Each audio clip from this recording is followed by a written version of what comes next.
नमस्कार दोस्तों, आपका स्वागत है बुक्ड समरी पर।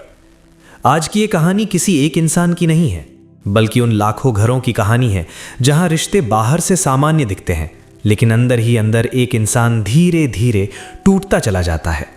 इस कहानी को हम एक नाम देते हैं, ससुराल डार्क साइकोलॉजी। ये कोई काल्पनिक किताब नहीं है, ये उन अनुभवों की किताब है जो लोग जीते हैं, सहते हैं, लेकिन बोल नहीं पाते। और इस कहानी को आखिर तक सुनने वालों के लिए एक वादा है, यहाँ सिर्फ दर्द नहीं मिलेगा, बल्कि उस दर्द से बाहर निकलने की समझ भी मिलेगी। कहानी शुरू होती है रवि से। रवि एक आम इंसान है, न बहुत ज़्यादा बोलने वाला, न बहुत ज़्यादा लड़ने वाला। शादी के बाद जब वो पहली बार अपने ससुराल गया तो उसे ऐसा लगा जैसे उसे दूसरा घर मिल गया हो। हर कोई उसे बेटा कहकर बुलाता था। सास कहती थी, हमें तो सच में बेटा मिल गया। ससुर कहते थे, अब ये भी हमारा ही है। ये सुनकर रवि के मन में एक अपनापन पैदा हुआ। उसे लगा कि वो भाग्यशाली है। लेकिन यहीं से इस कहानी का सबसे खतरनाक हिस्सा शुरू होता है, क्योंकि ससुराल डार्क साइकोलॉजी कभी गाली से शुरू नहीं होती, कभी झगड़े से शुरू नहीं होती, वो हमेशा प्यार से शुरू होती है। बेटा कहने के साथ साथ ये भी तय हो जाता है कि अब वही ज़्यादा समझदार होगा, वही ज़्यादा एडजस्ट करेगा, वही हर हाल में रिश्ते को संभालेगा। शुरुआत में ये सब बहुत नॉर्मल लगता है। रवि को कहा जाता है, तुम तो समझदार हो, तुम तो घर के हो, तुम्हें तो एडजस्ट करना आता है। रवि मुस्कुरा देता है, क्योंकि उसे लगता है कि यही तो रिश्ते निभाने का तरीका है। लेकिन धीरे धीरे ये समझदारी उसकी आदत बन जाती है और बाकी लोगों की जिम्मेदारी खत्म होने लगती है। यही वो जगह है जहां हर घर में ये समस्या जन्म लेती है, जब एक इंसान हर बार झुकता है और बाकी लोग उसे नॉर्मल मान लेते हैं। पत्नी रोज छोटी छोटी बातें अपने मायके जाकर अपनी माँ को बताने लगती है। शुरुआत में रवि इसे सीरियस नहीं लेता। उसे लगता है माँ बेटी हैं, बात करेंगी ही। लेकिन वो ये नहीं देख पाता कि वही छोटी बातें जब रोज दोहराई जाती हैं तो एक कहानी बन जाती है। उस कहानी में रवि धीरे धीरे प्रॉब्लम बन जाता है, भले ही उसने कुछ बड़ा किया ही ना हो। यहीं से नैरेटिव बनना शुरू होता है और यही डार्क साइकोलॉजी का कोर है। पहले कहानी बनाओ, फिर इंसान को उस कहानी के मुताबिक ढाल दो। रवि को कभी सीधे ये नहीं कहा जाता कि तुम गलत हो, लेकिन उसे ये महसूस कराया जाता है कि अगर घर में कुछ ठीक नहीं है तो वजह वही है। अगर पत्नी उदास है तो वजह वही है। अगर माहौल खराब है तो वजह वही है। ये डायरेक्ट आरोप नहीं होता, ये इनडायरेक्ट प्रेशर होता है, और यही प्रेशर इंसान को अंदर से खोखला करता है। धीरे धीरे पत्नी ये कहना शुरू करती है कि उसके लिए रवि के माता पिता की जिम्मेदारी उसकी नहीं है। ये तुम्हारे पापा हैं, तुम्हारा भाई है, उनके लिए टिफ़िन बनाना, उनके लिए सोचना मेरा काम नहीं। ये बात सुनने में आज की लैंग्वेज में नॉर्मल लग सकती है, लेकिन इसका साइकोलॉजिकल असर बहुत गहरा होता है। रवि को महसूस होने लगता है कि उसके माता पिता अब उसकी ज़िंदगी का हिस्सा नहीं, बल्कि एक बोझ बनते जा रहे हैं। और यहीं से इंसान दो हिस्सों में बंट जाता है, एक बेटा और एक पति। इस पूरी प्रक्रिया में सबसे खतरनाक चीज़ होती है चुप्पी। रवि बोल सकता था, लेकिन वो बोलता नहीं था, क्योंकि उसे यही सिखाया गया था कि अच्छा इंसान वही होता है जो चुप रहता है। यही चुप्पी धीरे धीरे डर में बदलती है। डर इस बात का कि अगर उसने ज़्यादा बोला तो बात बिगड़ जाएगी, अगर उसने सवाल किया तो रिश्ता टूट जाएगा। और यहीं से इस कहानी का अगला कोर सामने आता है। डर से चलने वाला रिश्ता कभी बराबरी का नहीं होता। ये किताब, ये कहानी यही सिखाती है कि जहाँ डर आ जाता है वहाँ प्यार पीछे चला जाता है। लेकिन इंसान को ये समझ बहुत देर से आती है। अब तक रवि को ये लगता रहा कि शायद समय के साथ सब ठीक हो जाएगा, शायद अगर वो और एडजस्ट करेगा तो हालात सुधर जाएंगे। लेकिन यही सबसे बड़ी भूल होती है, क्योंकि डार्क साइकोलॉजी में समय हालात नहीं बदलता, बल्कि पैटर्न्स को मजबूत करता है। और अगर पैटर्न्स को समय रहते नहीं रोका गया तो वो इंसान की पहचान छीन लेते हैं। यहीं पर इस कहानी में पहली बार सल्यूशन की दिशा दिखाई देती है, भले ही रवि खुद अभी उसे पूरी तरह समझ ना पाया हो। समाधान ये नहीं है कि वो लड़ाई करे, समाधान ये भी नहीं है कि वो सब छोड़ दे। समाधान है पहचानना। ये पहचानना कि उसके साथ जो हो रहा है वो नॉर्मल एडजस्टमेंट नहीं है। ये पहचानना कि हर बार चुप रहना समझदारी नहीं है। और सबसे ज़रूरी ये पहचानना कि अगर वो खुद को नहीं बचाएगा तो कोई और उसे नहीं बचाएगा। ये कहानी आपको डराने के लिए नहीं है, ये कहानी आपको जगाने के लिए है। क्योंकि जो इंसान आखिर तक रुकता है वही ये समझ पाता है कि समाधान कोई जादू नहीं होता। समाधान अवेयरनेस से शुरू होता है, बाउंड्रीज से मजबूत होता है और आत्मसम्मान पर टिकता है। पार्ट 1 यहीं समाप्त होता है। ये वो जगह है जहां दर्द साफ दिखाई देने लगता है, लेकिन समाधान की पहली रोशनी भी दिखने लगती है। अगले हिस्सों में यही रोशनी धीरे धीरे रास्ता बनेगी, जहां डर टूटेगा, समझ बढ़ेगी और इंसान पहली बार अपने लिए खड़ा होना सीखेगा। रवि को अब साफ महसूस होने लगा था कि उसके भीतर कुछ बदल रहा है, लेकिन वो बदलाव मजबूती का नहीं था, बल्कि एक धीमे धीमे टूटने का था। वो बाहर से वही शांत, समझदार, मुस्कुराता हुआ इंसान दिखता था, लेकिन अंदर एक ऐसा सवाल रोज उठता था जिसका जवाब किसी के पास नहीं था। मैं गलत हूं या हालात ही ऐसे बना दिए गए हैं कि मुझे गलत महसूस कराया जा रहा है? यही सवाल उसे सबसे ज्यादा परेशान करता था, क्योंकि जब इंसान को अपने सही गलत पर ही शक होने लगे, तब सबसे पहले उसकी आत्म इंसान मरती है। पत्नी अब पहले जैसी नहीं रही थी। वो बात तो करती थी, लेकिन बातों में पहले जैसी साझेदारी नहीं थी। वो जो कुछ भी महसूस करती, वो सीधे रवि से कहने के बजाय अपनी माँ से कहती थी। और ये कोई एक दो बार की बात नहीं थी। रोज की छोटी छोटी बातें, कभी रवि का थका होना, कभी उसका किसी बात पर चुप रह जाना, कभी उसका अपने माता पिता का जिक्र करना, सब कुछ मायके तक पहुंचता था। वहां उन बातों को नए शब्द मिलते थे, नया मतलब मिलता था, और फिर वही बदले हुए अर्थ रवि के सामने एक माहौल बनाकर खड़े हो जाते थे। रवि ने कई बार महसूस किया कि जब भी वो ससुराल जाता है, वहां की बातचीत पहले से तय होती है, जैसे सब लोग पहले से जानते हों कि किस मुद्दे पर कैसे प्रतिक्रिया देनी है। कोई जोर से कुछ नहीं कहता था, लेकिन हर बात में एक सटल सा दबाव होता था। हम तो तुम्हें अपना ही मानते हैं, इसलिए बोल रहे हैं। हमारी बेटी बहुत सेंसिटिव है, तुम्हें थोड़ा संभल कर रहना चाहिए। ये संभल कर रहना धीरे धीरे डर में बदलने लगा। रवि अब बोलने से पहले 100 बार सोचता था, क्योंकि उसे पता था कि उसका हर शब्द कहीं और पहुंच सकता है, किसी और रंग में रंगा जा सकता है। पत्नी का व्यवहार भी अजीब तरह से बदल रहा था। कभी वो बहुत प्यार से पेश आती, कभी अचानक ठंडी हो जाती। अगर रवि किसी बात पर दुख जताता तो जवाब आता, तुम हर बात का इशू बना देते हो। ये वाक्य बार बार सुनकर रवि ने अपनी भावनाओं को ही गलत मानना शुरू कर दिया। उसे लगने लगा कि शायद सच में वो ज्यादा सोचता है, ज्यादा महसूस करता है, और यही उसकी समस्या है। लेकिन भीतर कहीं उसे यह भी महसूस होता था कि उसकी भावनाओं को समझने की कोशिश कभी की ही नहीं गई। धीरे धीरे एक और सीमा खिंच दी गई। पत्नी ने साफ कहा कि उसके ससुराल में रवि के माता पिता के लिए कुछ करना उसकी जिम्मेदारी नहीं है। ये बात सिर्फ काम तक सीमित नहीं थी, ये एक मानसिक दूरी का ऐलान था। रवि के लिए ये स्वीकार करना बहुत मुश्किल था, क्योंकि उसके लिए परिवार का मतलब साझेदारी था। वो ये नहीं समझ पा रहा था कि शादी के बाद रिश्ते ऐसे अलग अलग खानों में क्यों बांट दिए जाते हैं। लेकिन हर बार जब वो इस पर बात करना चाहता, उसे यही कहा जाता, तुम अपनी फैमिली को लेकर ज्यादा अटैच्ड हो। ये अटैचमेंट शब्द धीरे धीरे एक्यूजेशन बन गया, जैसे अपने माता पिता से प्यार करना कोई अपराध हो। रवि जब अपने माता पिता से फोन पर बात करता तो उसके मन में अपराध बोध होता। उसे लगता कि कहीं ये बात भी उसकी पत्नी को बुरी ना लग जाए। वो अब 2 जिंदगियां जीने लगा था, एक वो जो दिखती थी और एक वो जो भीतर घुट रही थी। ससुराल में भावनाओं का इस्तेमाल बहुत चतुराई से किया जाता था। कभी कहा जाता, हमने तुम्हें बेटे की तरह माना, कभी हमारी बेटी ने तुम्हारे लिए बहुत सैक्रिफाइस किया है। इन वाक्यों का मकसद साफ था, रवि को यह याद दिलाना कि वो हमेशा कुछ ना कुछ चुकाता रहेगा, चाहे गलती उसकी हो या ना हो। और जब भी घर में किसी और वजह से तनाव होता, उसका असर रवि पर ही निकाला जाता। कोई खुलकर नहीं कहता कि गलती उसकी है, लेकिन माहौल ऐसा बन जाता कि वही दोषी महसूस करे। रवि ने कई बार सोचा कि वो अपने माता पिता को बुलाए, उन्हें कुछ दिनों के लिए अपने पास रखे, लेकिन हर बार कोई ना कोई रुकावट सामने आ जाती।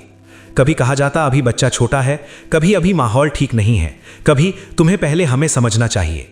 यह समझना एक तरफा था। रवि के माता पिता के लिए घर के दरवाजे धीरे धीरे बंद होते जा रहे थे, जबकि पत्नी का मायका हमेशा खुला रहता था। यह असमानता बहुत शांत तरीके से रिश्ते को खोखला कर रही थी। रवि ने एक दिन हिम्मत करके पत्नी से कहा कि उसे यह सब ठीक नहीं लगता। जवाब में उसे मिला, तुम हमेशा मेरे घर वालों को गलत साबित करना चाहते हो। यह सुनकर वो चुप हो गया, क्योंकि उसे समझ आ गया कि अब उसकी बात को उसकी भावना की नहीं बल्कि उसके इरादे की तरह देखा जा रहा है, और जब इरादों पर शक हो जाए तो संवाद मर जाता है। अब रवि के भीतर एक अजीब सी थकान बस गई थी। वो काम से आता, घर में भी खुद को अकेला महसूस करता और ससुराल में भी। उसे लगने लगा कि वो हर जगह एक आउटसाइडर है। वो किसी का नहीं है, बस एक ऐसा इंसान है जिससे सब कुछ एडजस्ट करने की उम्मीद की जाती है, और जब वो एडजस्ट करते करते थक जाता तब उसे कमजोर कहा जाता है। यहाँ कहानी सिर्फ रवि की नहीं रह जाती, ये उन तमाम लोगों की कहानी बन जाती है जो रिश्तों में रहकर भी अकेले हैं, जो हर दिन खुद को समझाते हैं कि सब ठीक है, लेकिन भीतर जानते हैं कि कुछ बहुत गलत चल रहा है। ये वही जगह है जहाँ डार्क साइकोलॉजी चुपचाप काम करती है। कोई मार नहीं, कोई गाली नहीं, कोई जोर नहीं, बस भावनाओं के सहारे इंसान को ऐसा मोड़ा जाता है कि वो खुद ही अपने खिलाफ खड़ा हो जाए। रवि अब रातों को देर तक जागने लगा था। उसे नींद नहीं आती थी। वो सोचता रहता था कि उसने कहाँ गलती की, उसने क्या गलत कहा, क्या उसे और ज्यादा चुप रहना चाहिए था। और यही इस कहानी का सबसे खतरनाक मोड़ है, जब पीड़ित खुद को ही समस्या मानने लगे। लेकिन इसी अंधेरे में कहीं एक छोटी सी रोशनी भी थी। एक दिन रवि ने खुद से एक सवाल पूछा, अगर सब कुछ मेरी वजह से ही गलत है तो मैं इतना थका हुआ क्यों हूं? यह सवाल छोटा था लेकिन बहुत गहरा था, और यहीं से कहानी अगले मोड़ की ओर बढ़ती है। पार्ट 2 यहीं पर रुकता है। ये वो चरण है जहां दर्द पूरी तरह महसूस हो चुका है, लेकिन समाधान अभी दिखाई नहीं देता। अगले हिस्से में यही दर्द रवि को जागरूकता की ओर ले जाएगा, और वो पहली बार समझेगा कि बाउंड्रीज बनाना स्वार्थ नहीं बल्कि आत्मसम्मान है। रवि अब उस दौर में पहुंच चुका था जहां दर्द सिर्फ महसूस नहीं होता बल्कि डर का रूप लेने लगता है। वो डर जो हर छोटी बात पर दिल के भीतर चुभता है, वो डर जो इंसान को बोलने से पहले रोक देता है। और इस डर की सबसे बड़ी वजह एक शब्द बन चुका था, डिवोर्स। पत्नी ने यह शब्द पहली बार बहुत हल्के में बोला था, किसी बड़ी लड़ाई में नहीं, किसी चीख पुकार में नहीं, बस एक साधारण सी बात पर। घर के किसी छोटे से काम को लेकर बहस हुई थी। रवि को लगा कि यह रोजमर्रा की थकान है, थोड़ी देर में सब ठीक हो जाएगा। लेकिन तभी पत्नी ने कहा, अगर यही सब चलता रहा तो मुझे डिवोर्स चाहिए। रवि कुछ सेकंड के लिए बिल्कुल चुप रह गया। उसे समझ नहीं आया कि वो मजाक था, गुस्सा था या कोई चेतावनी। उस दिन उसने उस बात को दिल से नहीं लगाया। उसने सोचा शायद गुस्से में कहा होगा। लेकिन कुछ ही दिनों बाद किसी और छोटी बात पर वही शब्द फिर सामने आया। इस बार वजह और भी छोटी थी, मुझे डिवोर्स चाहिए। और फिर धीरे धीरे ये शब्द बहस का हिस्सा नहीं रहा बल्कि एक हथियार बन गया। 4-5 बार ऐसा हुआ, कभी घर के काम को लेकर, कभी किसी रिश्तेदार की बात को लेकर, कभी सिर्फ इसलिए कि पत्नी की बात उस समय नहीं मानी गई। हर बार रवि के भीतर वही डर उठता, अगर ये सच हो गया तो, अगर ये बात घर वालों तक पहुंची तो, अगर मेरी जिंदगी यहीं टूट गई तो। पत्नी जब भी अपनी बात मनवाना चाहती वो सीधे लड़ती नहीं थी, वो बस ये कह देती, मुझे अब ये सब नहीं झेलना, मुझे डिवोर्स चाहिए। और उसके बाद माहौल ऐसा बन जाता जैसे रवि ने कोई बहुत बड़ा अपराध कर दिया हो। वो तुरंत सफाई देने लगता, समझाने लगता, खुद को छोटा करने लगता। उसे लगने लगा था कि उसकी हर बात, हर प्रतिक्रिया, हर भावना अब एक जोखिम है। सबसे ज्यादा दर्द उसे तब होता जब पत्नी नाराज होकर अपने मायके चली जाती, बिना किसी साफ बातचीत के, बिना किसी समाधान के, बस उठकर चले जाना और जाते जाते यही कहना, अब मुझे डिवोर्स चाहिए। रवि के लिए वो पल सबसे भारी होता था।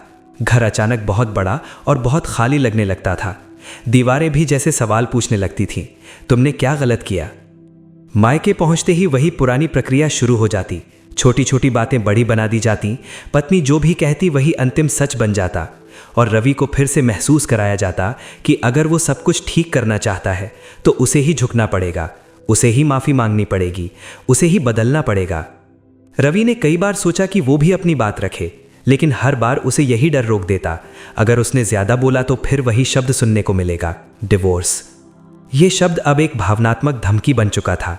कोई उसे सीधे ब्लैकमेल नहीं कर रहा था, लेकिन हर बार ये याद दिलाया जा रहा था कि रिश्ते का अंत एक बटन की तरह दबाया जा सकता है। धीरे धीरे रवि की जिंदगी एक अजीब पैटर्न में फंस गई। वो हर समय सतर्क रहने लगा, क्या बोले, कैसे बोले, कब बोले, सब सोच समझ कर। वो अपनी नाराज़गी दबाने लगा, अपनी थकान छुपाने लगा, अपने दुख को सामान्य दिखाने लगा, क्योंकि उसे पता था कि अगर उसने अपनी भावना दिखाई तो उसे प्रॉब्लमैटिक कहा जाएगा। सबसे खतरनाक बात यह थी कि पत्नी भी इस शब्द को अब सामान्य मानने लगी थी, जैसे ये कोई बड़ी बात ही ना हो, जैसे ये उसका अधिकार हो कि वो जब चाहे ये कह दे। और यही डार्क साइकोलॉजी का सबसे गहरा रूप होता है, जब किसी रिश्ते का सबसे गंभीर फैसला रोजमर्रा की बातचीत का हिस्सा बन जाए। एक दिन रवि ने खुद को आईने में देखा। उसकी आंखों में डर था, वो डर जो किसी बाहरी दुश्मन से नहीं बल्कि अपने ही रिश्ते से पैदा हुआ था। उसे एहसास हुआ कि वो अब प्यार की वजह से नहीं, डर की वजह से रिश्ते में टिका हुआ है। और जहां डर होता है वहां बराबरी नहीं होती। उसे याद आया कि शुरुआत में कितनी आसानी से कहा गया था कि तुम तो हमारे बेटे जैसे हो, लेकिन आज वही बेटा हर बात पर यह सोचने को मजबूर था कि कहीं उसे छोड़ न दिया जाए। ये बेटा होने की शर्त थी, चुप रहो, सहते रहो और हर हाल में एडजस्ट करो। रवि ने पहली बार ये समझा कि डिवोर्स की धमकी हमेशा रिश्ता तोड़ने के लिए नहीं दी जाती, कई बार ये सिर्फ नियंत्रण के लिए दी जाती है, सामने वाले को कमज़ोर रखने के लिए, उसे डर में रखने के लिए, ताकि वो सवाल न करे, सीमाएं न बनाए और खुद को ही दोषी मानता रहे। ये समझ आसान नहीं थी, ये समझ बहुत दर्दनाक थी, क्योंकि इसका मतलब ये था कि जो इंसान सबसे करीबी था वही इंसान अनजाने में या जानबूझकर सबसे बड़ा इमोशनल दबाव बना रहा था। पार्ट 3 यहीं पर रुकता है। ये वो जगह है जहां डर अपने चरम पर पहुंच चुका है, लेकिन यहीं से एक और रास्ता भी खुलता है। वो रास्ता जहां इंसान पहली बार सोचता है कि क्या डर में जीना ही शादी है। अगले हिस्से में यही सवाल रवि को अपने लिए खड़े होने की हिम्मत देगा। समय बीतता गया, लेकिन हालात बेहतर होने के बजाय और उलझते चले गए।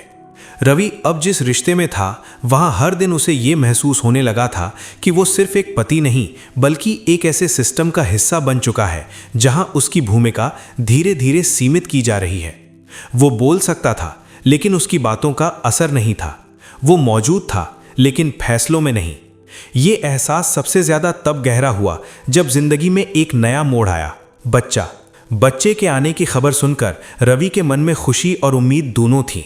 उसे लगा कि शायद अब सब कुछ बदल जाएगा, शायद अब रिश्ते मजबूत होंगे, शायद अब दूरी कम होगी। लेकिन जो उसने सोचा था वही नहीं हुआ। बच्चे के आने के साथ ही नए नियम बनने लगे। नियम ऐसे नहीं थे जो किसी की सुरक्षा के लिए हों, बल्कि ऐसे थे जो धीरे धीरे रवि को उसके ही बच्चे से, उसके ही माता पिता से और उसकी ही पहचान से दूर करने लगे। पत्नी ने यह तय कर लिया कि बच्चे से जुड़ा हर फैसला मायके में होगा।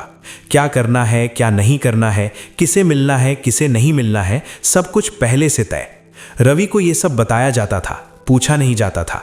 वो पिता था लेकिन उसे सिर्फ जानकारी दी जाती थी, भागीदारी नहीं। जब उसने इस पर सवाल उठाया तो जवाब मिला, तुम ज्यादा कंट्रोल करना चाहते हो। सबसे ज्यादा दर्द उसे तब हुआ जब उसके माता पिता को बच्चे से मिलने नहीं दिया गया। पहले कहा गया कि अभी बच्चा छोटा है, फिर कहा गया कि अभी माहौल ठीक नहीं है, फिर कहा गया कि अभी जरूरत नहीं है, और धीरे धीरे ये अभी एक स्थायी स्थिति बन गई। रवि के माता पिता अपने पोते को देखने के लिए तरसते रहे और रवि हर बार उनके सवालों से बचने की कोशिश करता रहा। उसे शर्म भी आती थी और गुस्सा भी, लेकिन वो दोनों ही भावनाओं को दबा देता था। पत्नी के मायके से साफ कहा गया कि बच्चे को कोई पैसा नहीं दिया जाएगा, कोई खिलौना नहीं दिया जाएगा, कोई चीज नहीं लाई जाएगी। ये सब बच्चे के नाम पर किया गया, लेकिन रवि समझ रहा था कि यह बच्चे की भलाई नहीं बल्कि नियंत्रण का तरीका है। उसके माता पिता को यह महसूस कराया जा रहा था कि उनकी कोई भूमिका नहीं है, और रवि को यह महसूस कराया जा रहा था कि अगर उसने विरोध किया तो फिर वही पुरानी धमकी, डिवोर्स, सामने आ जाएगी। इस पूरे समय में रवि ने खुद को बहुत अकेला महसूस किया। वो पिता बना था लेकिन अपने ही बच्चे के जीवन में वो एक दर्शक जैसा था। वो बेटा था लेकिन अपने माता पिता की तकलीफ कम नहीं कर पा रहा था, और वो पति था लेकिन अपने रिश्ते में बराबरी महसूस नहीं कर पा रहा था। ये तीनों भूमिकाएं उसके भीतर टकरा रही थीं और वो बीच में पिसता जा रहा था। एक दिन रवि अपने कमरे में अकेला बैठा था। बच्चा सो रहा था, घर शांत था। उसी शांति में उसके भीतर एक बहुत साफ सवाल उठा। क्या ये वही जिंदगी है जिसकी उसने कल्पना की थी? क्या शादी का मतलब ये होता है कि एक इंसान धीरे धीरे अपनी पहचान खो दे?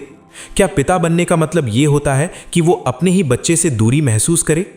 उस दिन रवि ने पहली बार खुद को ये मानने की इजाजत दी कि जो उसके साथ हो रहा है वो सामान्य नहीं है।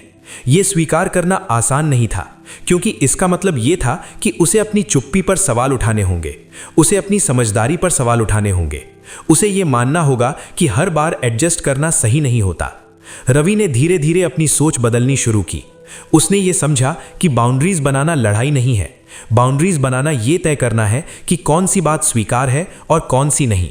उसने खुद से ये भी तय किया कि अब वो इमोशनल धमकी के डर से फैसले नहीं लेगा, चाहे परिणाम जो भी हो। उसने पहली बार बहुत शांत तरीके से अपनी बात रखी, बिना आरोप, बिना गुस्से। उसने कहा कि उसके माता पिता भी बच्चे के दादा दादी हैं। उसने कहा कि बच्चे के फैसलों में उसकी भी भूमिका होनी चाहिए। उसने कहा कि डिवोर्स की बात हर छोटी बहस में नहीं आनी चाहिए। शुरुआत में उसे वही प्रतिक्रियाएं मिली, नाराजगी, चुप्पी, भावनात्मक दबाव। लेकिन इस बार उसने पीछे हटने का फैसला नहीं किया। यह आसान नहीं था। उसे कई रातें बिना नींद के बितानी पड़ी। कई बार उसे खुद पर शक भी हुआ, लेकिन धीरे धीरे उसे यह महसूस होने लगा कि डर में जीने से बेहतर है थोड़ी असुविधा के साथ सच बोलना। कम से कम वो खुद से नजरें तो मिला सकता था। पार्ट 4 यहीं पर रुकता है। ये वो जगह है जहां कहानी सिर्फ पीड़ा की नहीं रह जाती, बल्कि दिशा लेने लगती है। अगले हिस्से में यही रवि अपने लिए एक स्थायी समाधान बनाता है, न लड़कर न भागकर, बल्कि समझदारी और आत्मसम्मान के साथ। रवि अब उस मोड़ पर खड़ा था जहां उसे पहली बार ये साफ दिखने लगा था कि अगर वो कुछ नहीं बदलेगा तो हालात कभी नहीं बदलेंगे। ये समझ बहुत देर से आई थी, लेकिन जब आई तो पूरी ताकत के साथ आई। उसे एहसास हुआ कि वो अब तक ये सोचता रहा कि शायद समय के साथ सब ठीक हो जाएगा, शायद लोग खुद समझ जाएंगे, शायद प्यार और चुप्पी से हालात बदल जाएंगे।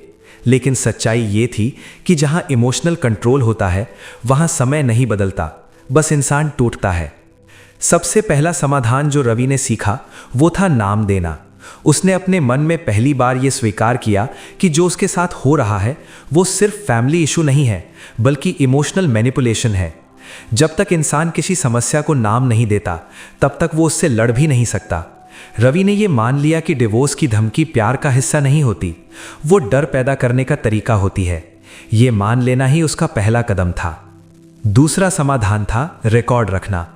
रवि ने महसूस किया कि जब बातें बार बार पलट दी जाती हैं, जब कहा जाता है कि तुमने ऐसा कहा ही नहीं या तुम ज्यादा सोच रहे हो, तब इंसान खुद पर शक करने लगता है। उसने ये तय किया कि वो अब हर बड़ी बातचीत, हर धमकी, हर अचानक मायके जाने की घटना को अपने मन में साफ साफ नोट करेगा। उसे किसी के सामने सबूत दिखाने की जल्दी नहीं थी, लेकिन उसे खुद को गैसलाइट होने से बचाना था। ये कदम बहुत शांति से लिया गया, लेकिन इसका असर गहरा था। तीसरा समाधान था डिवोर्स शब्द को न्यूट्रल करना। रवि ने समझ लिया कि जब तक ये शब्द उसे डराता रहेगा वो हमेशा कमजोर रहेगा। अगली बार जब पत्नी ने गुस्से में वही बात कही तो उसने बहस नहीं की, गिड़गिड़ाया नहीं, सफाई नहीं दी। उसने सिर्फ शांत आवाज में कहा कि ये कोई रोजमर्रा की बात नहीं है और अगर इस पर बात करनी है तो बड़े और जिम्मेदार तरीके से करनी होगी। पहली बार उस शब्द ने वही असर नहीं किया जो पहले करता था। डर की जगह थकान थी और थकान अक्सर डर से ज्यादा मजबूत होती है। चौथा समाधान था बाउंड्रीज बनाना बिना लड़ाई के। रवि ने यह समझा कि बाउंड्रीज चिल्लाकर नहीं बनती, वे कंसिस्टेंसी से बनती हैं। उसने तय किया कि वो अब हर बार एडजस्ट नहीं करेगा। अगर पत्नी बिना बात मायके चली जाती है तो वो बार बार माफी मांगने नहीं जाएगा। अगर कोई बात बच्चे या माता पिता को लेकर तय होती है तो वो उसमें अपनी भूमिका जरूर रखेगा। शुरुआत में उसे कोल्ड ट्रीटमेंट मिला, नाराजगी मिली, चुप्पी मिली, लेकिन वो पीछे नहीं हटा, क्योंकि उसने ये तय कर लिया था कि अगर वो अब भी पीछे हटा तो ये सिलसिला कभी नहीं रुकेगा। पांचवा समाधान था अपने माता पिता को सच बताना।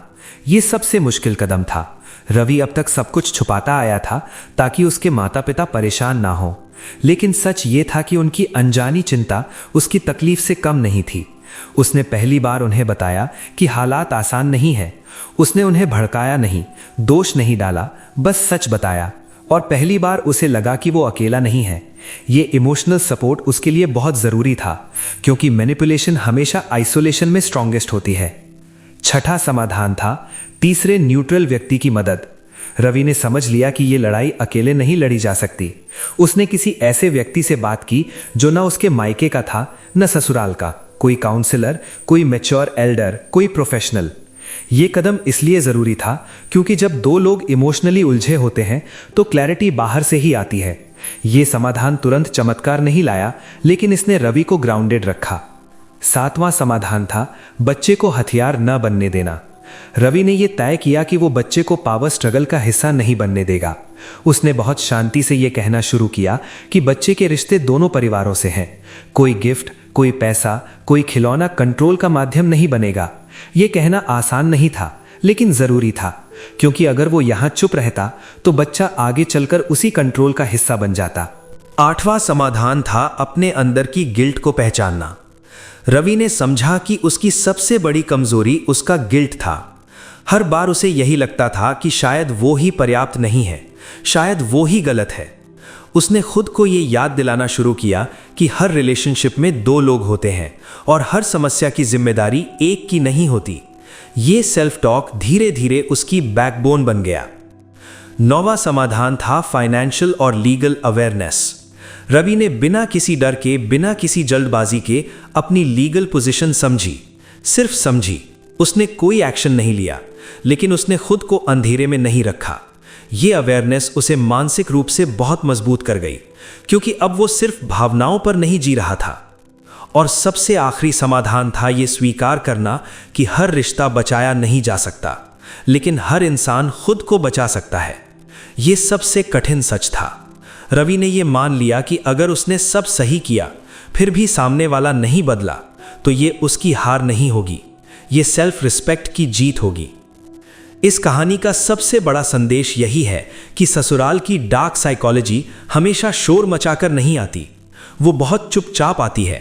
प्यार के नाम पर, बेटी के नाम पर, बच्चे के नाम पर, समाज के नाम पर। और अगर समय रहते इसे पहचाना न जाए तो ये इंसान की पहचान, आत्मसम्मान और मानसिक शांति तीनों छीन लेती है। अगर आप भी ऐसी किसी सिचुएशन में हैं तो याद रखिए, आप अकेले नहीं हैं, आप पागल नहीं हैं, आप ज़्यादा नहीं सोच रहे, और बाउंड्रीज बनाना स्वार्थ नहीं है। रवि अब उस जगह पहुंच चुका था कि उसे ये साफ समझ आ गया था कि समाधान एक दिन में नहीं आता है। ये कोई फिल्म नहीं थी जहां एक डायलॉग से सब बदल जाए। ये असल जिंदगी थी जहां हर कदम सोच समझकर, समय लेकर और अपने भीतर की सच्चाई को सामने रखकर उठाना पड़ता है। सबसे पहले उसने ये स्वीकार किया कि वो अब सब ठीक हो जाएगा वाली उम्मीद पर नहीं जी सकता। उम्मीद तब तक ठीक होती है जब तक वो इंसान को बेहोश न कर दे, और रवि लंबे समय से उसी बेहोशी में जी रहा था। उसने सबसे पहले अपनी डेली रियलिटी को स्टेबलाइज करना शुरू किया। वो ये समझ गया कि जब तक उसकी रोज़मर्रा की ज़िंदगी केओस में रहेगी, वो कोई बड़ा फैसला सही तरीके से नहीं ले पाएगा। उसने तय किया कि वो हर रोज़ कम से कम एक चीज़ ऐसी करेगा जो उसकी कंट्रोल में हो। अपनी दिनचर्या, अपनी नींद, अपने काम का समय, अपने फ़ोन पर होने वाली बातचीत की सीमा। ये छोटी छोटी चीज़ें थीं, लेकिन इन्हीं से उसके भीतर ये एहसास लौटने लगा कि उसकी ज़िंदगी पूरी तरह किसी और के हाथ में नहीं है। धीरे धीरे उसने रिएक्ट करना कम और रिस्पॉन्ड करना ज़्यादा शुरू किया। पहले जब पत्नी अचानक मायके चली जाती थी या डिवोर्स की बात करती थी तो रवि का पूरा सिस्टम हिल जाता था। अब उसने खुद से ये तय किया कि वो तुरंत कोई जवाब नहीं देगा, न गिड़गिड़ाएगा, न सफाई देगा, न वादे करेगा। वो बस इतना कहेगा कि इस पर शांति से बात होगी, सही समय पर। ये बदलाव छोटा लगता है लेकिन इमोशनली बहुत बड़ा होता है, क्योंकि मैनिपुलेशन का सबसे बड़ा हथियार होता है तुरंत प्रतिक्रिया। उसने ये भी समझा कि हर बात का जवाब देना ज़रूरी नहीं होता। कुछ शब्द सिर्फ उकसाने के लिए बोले जाते हैं, कुछ वाक्य सिर्फ इसलिए कहे जाते हैं ताकि सामने वाला डर जाए। रवि ने ये सीख लिया कि जब वो हर बार जवाब नहीं देता तब पावर धीरे धीरे शिफ्ट होने लगती है। सामने वाला असहज होता है क्योंकि उसका पुराना तरीका अब काम नहीं कर रहा होता। इसके बाद रवि ने अपने लिए एक बहुत ज़रूरी सीमा तय की। मेरे माता पिता पर हमला बर्दाश्त नहीं होगा। उसने ये बात साफ साफ कही, बिना ऊंची आवाज़ के, बिना गुस्से के। उसने कहा कि अगर उसके माता पिता को डिसरिस्पेक्ट किया जाएगा तो वो बातचीत वहीं रोक देगा। शुरुआत में इसे एटीट्यूड कहा गया, ईगो कहा गया, लेकिन रवि पीछे नहीं हटा क्योंकि उसे समझ आ गया था कि अगर वो यहाँ झुका तो फिर कहीं भी खड़ा नहीं हो पाएगा। एक और अहम कदम था अपने शब्दों की भाषा बदलना। पहले वो कहता था, मैं ऐसा नहीं चाहता, मुझे बुरा लगता है। अब वो कहने लगा, मैं ये स्वीकार नहीं कर सकता, ये मेरी सीमा है। भाषा बदलने से भावनाएं भी बदलती हैं। जब इंसान खुद को कमज़ोर शब्दों में रखता है तो दुनिया उसे कमज़ोर समझती है। जब वो शांत लेकिन स्पष्ट शब्दों में बोलता है तो सामने वाला उसे हल्के में नहीं ले पाता। रवि ने यह भी समझा कि हर सुलह रिश्ते को नहीं बचाती, कुछ सुलहें इंसान को और फंसा देती हैं। इसलिए उसने ये तय किया कि वो अब हर बार नॉर्मल बनाने की कोशिश नहीं करेगा। अगर कोई मुद्दा है तो वो खुलेगा, उस पर बात होगी, और अगर बात नहीं हुई तो वो उसे दबाएगा नहीं। ये अनकंफर्टेबल था लेकिन ज़रूरी था। धीरे धीरे उसने अपने लिए एक सपोर्ट सिस्टम बनाया, एक ऐसा इंसान जिससे वो बिना डर के बात कर सके। कोई दोस्त, कोई काउंसलर, कोई सीनियर जो भावनाओं में नहीं सच्चाई में बात करे। क्योंकि जब इंसान सिर्फ उसी माहौल में रहता है जहां उसे ही गलत बताया जाता है तो उसका दिमाग डिस्टॉर्ट हो जाता है। बाहर की एक न्यूट्रल आवाज़ बहुत ज़रूरी होती है। रवि ने एक और कठिन लेकिन ज़रूरी फैसला लिया। वो अब खुद को विक्टिम की तरह नहीं देखेगा। उसने ये मान लिया कि उसके साथ गलत हुआ है, लेकिन वो वहीं रुककर अपनी पहचान नहीं बनाएगा। उसने खुद से कहा कि अगर ये रिश्ता सुधरा तो बराबरी के साथ सुधरेगा, और अगर नहीं सुधरा तो वो खुद को खोकर इसे नहीं निभाएगा। यहाँ सबसे बड़ा बदलाव आया। डर अब पूरी तरह गया नहीं था, लेकिन उसने डर को अपना मालिक बनना बंद कर दिया था। वो अब डर के बावजूद सोच पा रहा था, डर के बावजूद सवाल कर पा रहा था, डर के बावजूद सीमाएं बना पा रहा था। और यही असली जीत होती है, डर का खत्म होना नहीं, डर के ऊपर उठना। पार्ट 6 यहीं पे रुकता है। रवि ने आखिरकार वो किया जो उसने इतने सालों तक टाल रखा था। उसने सच को स्वीकार किया, बिना उसे सजाए, बिना उसे छोटा किए। उसने ये मान लिया कि वो अब जिस रिश्ते में है वो बराबरी का नहीं है, और जब तक वो खुद अपनी जगह पर खड़ा नहीं होगा तब तक कोई उसे खड़ा नहीं करेगा। ये स्वीकार करना सबसे कठिन था, क्योंकि इसका मतलब था कि अब उसे लोगों को खुश रखने की भूमिका छोड़नी होगी। उसने सबसे पहले खुद के साथ ईमानदारी शुरू की। उसने ये तय किया कि वो अब डर के कारण कोई फैसला नहीं लेगा, न डिवोर्स शब्द से डरकर, न समाज के डर से, न बदनामी के डर से। उसने अपने मन में ये साफ किया कि अगर कोई रिश्ता सिर्फ धमकी, दबाव और गिल्ट से चल रहा है तो वो रिश्ता पहले ही टूट चुका होता है, बस दिखता जुड़ा हुआ है। रवि ने एक आखिरी बार बहुत साफ और शांत तरीके से बातचीत की। न आरोप, न चिल्लाहट, न पुरानी बातें। उसने सिर्फ वर्तमान पर बात रखी। उसने कहा कि डिवोर्स की बात हर छोटी बात पर स्वीकार नहीं की जा सकती। उसने कहा कि उसके माता पिता और उसका बच्चा सौदे का हिस्सा नहीं है। उसने कहा कि वो सुधार चाहता है, लेकिन डर में नहीं। ये बातचीत किसी फिल्म जैसी ड्रामेटिक नहीं थी, लेकिन इसमें वो सच्चाई थी जो सालों से दबाई जा रही थी। इस बातचीत के बाद 2 रास्ते साफ हो गए, या तो सामने वाला भी जिम्मेदारी लेगा या फिर वही पुराने तरीके दोहराएगा। और यही वो बिंदु था जहां रवि ने खुद को साबित किया। जब फिर वही पैटर्न दोहराया गया, चुप्पी, दबाव, मायके जाने की बात, तो रवि पीछे नहीं हटा। उसने पीछा नहीं किया, सफाई नहीं दी, खुद को छोटा नहीं किया। उसने बस कंसिस्टेंसी रखी, वही बाउंड्रीज, वही शब्द, वही शांति। यहीं पर खेल बदल गया, क्योंकि मैनिपुलेशन तभी काम करता है जब सामने वाला हिलता रहे। जब सामने वाला स्थिर हो जाता है तो या तो दूसरा भी बदलता है या फिर रिश्ता अपनी असल सच्चाई दिखा देता है। रवि ने अपने माता पिता को पूरी सच्चाई बता दी, आधी नहीं, सजाई हुई नहीं। उसने उनसे सहानुभूति नहीं मांगी, बस सपोर्ट मांगा। ये कदम उसके लिए बहुत बड़ा था, क्योंकि अब वो अकेला नहीं था। उसने ये भी तय किया कि बच्चे के मामले में वो कभी चुप नहीं रहेगा। वो आक्रामक नहीं हुआ, लेकिन अनुपस्थित भी नहीं रहा। उसने अपनी मौजूदगी दर्ज कराई, शांत, लगातार और स्पष्ट तरीके से। उसने प्रोफेशनल सलाह भी ली, किसी को डराने के लिए नहीं, बल्कि खुद को मजबूत रखने के लिए। उसे ये समझ आया कि कानूनी जानकारी लेना तलाक की तैयारी नहीं होती, बल्कि डर से बाहर निकलने की तैयारी होती है। जब इंसान अंधेरे में नहीं रहता, तब उसे ब्लैकमेल करना मुश्किल हो जाता है। सबसे बड़ा बदलाव उसके भीतर आया। उसने खुद को विक्टिम की पहचान से बाहर निकाला। उसने ये मान लिया कि वो गलत हो सकता है, लेकिन हमेशा दोषी नहीं। उसने ये स्वीकार किया कि अगर रिश्ता बचा तो बराबरी से बचेगा, और अगर नहीं बचा तो वो अपनी आत्म इज्जत बचाकर आगे बढ़ेगा। धीरे धीरे माहौल बदला। या तो व्यवहार में थोड़ा सुधार आया, या फिर चीजें इतनी साफ हो गईं कि भ्रम खत्म हो गया। दोनों ही स्थितियां रवि के लिए बेहतर थीं, क्योंकि अब वो अंधेरे में नहीं था। अब उसे ये नहीं सोचना पड़ता था कि गलती सिर्फ उसी की है। अब वो जानता था कि उसने ईमानदारी से, शांति से और मजबूती से अपना पक्ष रखा है। इस कहानी का अंतिम सच यही है, हर रिश्ता बचाया नहीं जा सकता, लेकिन हर इंसान खुद को बचा सकता है। और जब इंसान खुद को बचा लेता है, तभी किसी रिश्ते में सच में कुछ देने लायक बचता है। डर में निभाया गया रिश्ता सिर्फ दिखता है, जिया नहीं जाता। और आत्मसम्मान के साथ लिया गया फैसला कभी हार नहीं होता। अगर आप भी इस कहानी में कहीं खुद को देख पा रहे हैं, तो ये याद रखिए, आप कमज़ोर नहीं हैं, आप अकेले नहीं हैं, और आप गलत नहीं हैं। आपको बस वो कदम उठाना है जो रवि ने उठाया, डर के बावजूद सच का साथ देना। और दोस्तों, इस पूरी कहानी को अगर एक नाम देना हो तो उसका नाम है ससुराल डार्क साइकोलॉजी। ये कोई कल्पना नहीं है, ये कोई एक घर की कहानी नहीं है, बल्कि ये उस चुपचाप चलने वाली मानसिक प्रक्रिया का नाम है जो अक्सर हर घर में बहुत मासूम तरीके से शुरू होती है। इसकी शुरुआत कभी लड़ाई से नहीं होती, इसकी शुरुआत होती है प्यार से। हम तुम्हें बेटे की तरह मानते हैं, हमारी बेटी बहुत संवेदनशील है, घर बचाना तुम्हारी जिम्मेदारी है। यहीं से बीच पड़ता है। जब एक इंसान को बार बार ये सिखाया जाता है कि वही समझदार है, वही एडजस्ट करेगा, वही झुकेगा, वही चुप रहेगा, धीरे धीरे ये समझदारी डर में बदल जाती है, और डर नियंत्रण में। यही इस पूरी कहानी का कोर है। इस कहानी में हुआ ये कि रवि ने हर बार रिश्ते को बचाने के लिए खुद को छोटा किया, लेकिन समाधान तब आया जब उसने खुद को बचाने का फैसला किया।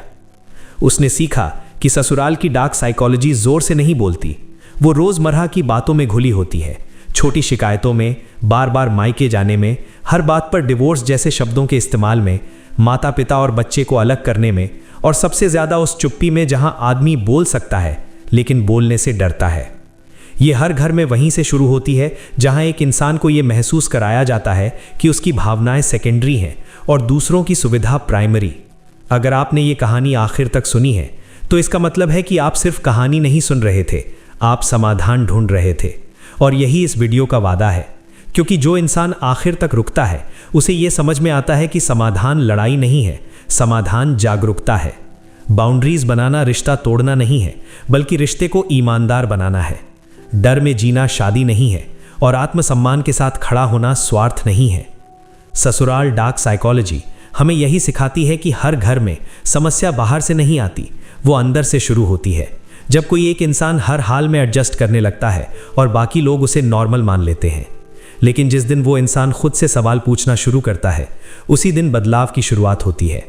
कभी हालात बदलते हैं, कभी तस्वीर साफ हो जाती है, लेकिन दोनों ही स्थितियों में इंसान खुद को खोने से बच जाता है। बुक्ड समरी पर हम ऐसी ही रियल लाइफ कहानियां आपके लिए लाते रहेंगे, क्योंकि हमारा मकसद सिर्फ कहानियां सुनाना नहीं बल्कि समाधान दिखाना है। अगर आपकी ज़िंदगी में भी कोई ऐसी समस्या है जिसे आप हर दिन जी रहे हैं लेकिन बोल नहीं पा रहे, तो आप हमें बता सकते हैं।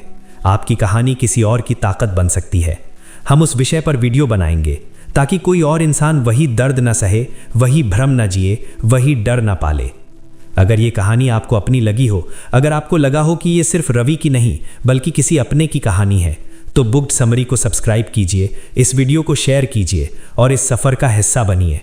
क्योंकि यहाँ हम सिर्फ किताबों का सार नहीं निकालते, हम जिंदगी के उन सच को सामने लाते हैं जिन्हें लोग अक्सर चुपचाप सहते रहते हैं। और याद रखिए, जो आखिर तक रुकता है वही सच में समाधान तक पहुँचता है।